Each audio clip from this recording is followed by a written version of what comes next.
Let me get your thoughts on one other story today. Pete Hegseth on Capitol Hill again. He's been up there for days. There's been reporting that maybe his nomination to be the defense secretary is in peril, and Trump might go in a different direction with someone like a Ron DeSantis or a Senator Joni Ernst, who just met with Hegseth and tweeted moments ago about the meeting, posting the following on social media. Senator Ernst says that it was a, quote, frank and thorough conversation. She said the same line to reporters in the hallway after that she was unable to get, so that we did not get close enough to get sound of her saying this, but that's the post on social media. Frank conversation. Joni Ernst could be picked by Trump if, she's been one of the names mentioned if Hegseth's not the guy. How do you think this all plays out? Well, frank and thorough is a good way, is a kind way of saying, I'm not going to tell you how I really feel. Yep.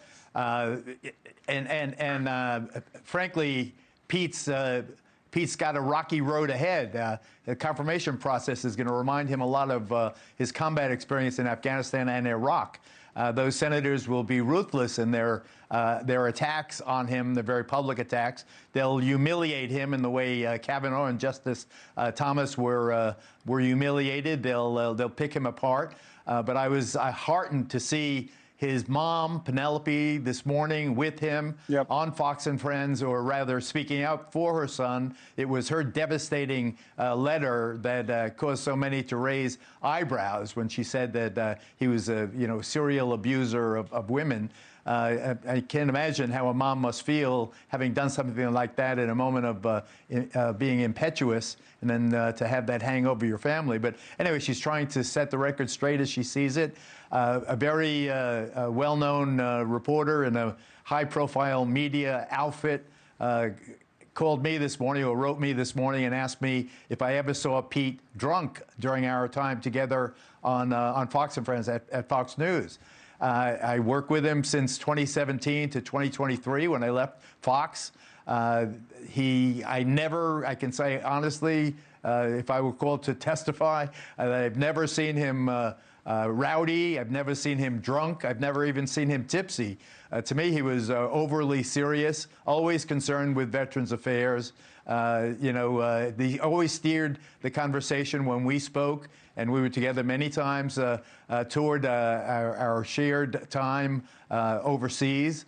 And veterans were always constantly on his mind. Right. I go back to my original, statements about Major Pete Hegseth, that he was a combat veteran with a stellar record, an unconventional choice for sure.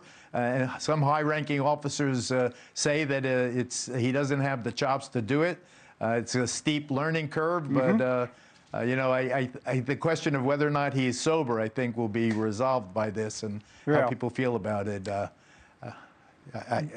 That came from an NBC story, right? That whole thing. I mean, I don't know him socially at all, even though we worked. I've never seen him outside of work. So I said this last hour. I can't say anything about any of that. But that came from that NBC story.